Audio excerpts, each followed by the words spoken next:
చదువుకునేటప్పుడు మనకు చాలా డిగ్రీలు ఉంటాయి తెలుసా.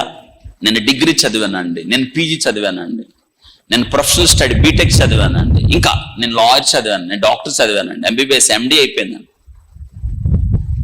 తెలుసా. ఇంకొక డిగ్రీ ఉంది ప్రతి క్రైస్తవుడు తన జీవితంలో నేర్చుకోవాల్సిన డిగ్రీ ఏంటంటే newology at the school of hard నాక్స్.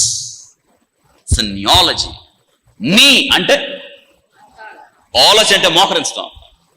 When hard నాక్స్, జీవితాన్ని పరిస్థితులు కొడుతున్నప్పుడు, జీవితం నలిగిపోతున్నప్పుడు, మన జీవితంలో నిట్టూర్పులు విడుస్తున్నప్పుడు, కలవరాలు దుఃఖాలు వేదనలు ఎదురైనప్పుడు, మన ప్రయాస వ్యర్థమైపోతున్నప్పుడు, జీవితం ఖర్చు అయిపోతున్నప్పుడు, దట్స్ హార్డ్ నాక్స్. బలమైన ఉపద్రవం, బలమైన పరిస్థితులు మనల్ని కొడుతున్నప్పుడు ఏం చేయాలి? నువ్వు చేయాల్సింది ఏంటంటే నీల్ డౌన్. పేతురు చేసింది అదే, మోకరించి అంటున్నాడు, ప్రభువా నేను పాపాత్ముని, నన్ను విడిచి. అది మంచిదే కదా.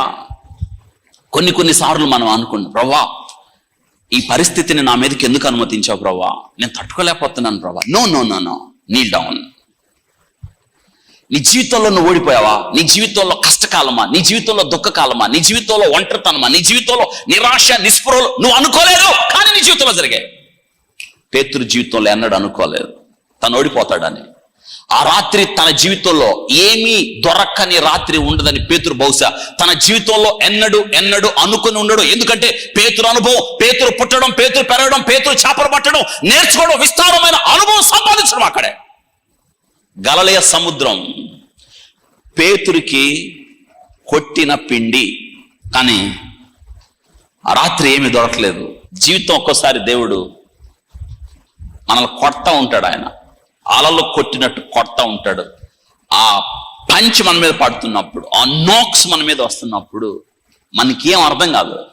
అప్పుడు చేయాల్సింది ఏంటంటే న్యూయాలజీ తెలుసా, మోకాళ్ళ శాస్త్రం అంటారు దాన్ని. ఇది దేవుని దగ్గర నేర్చుకుంటా ఉన్నావు.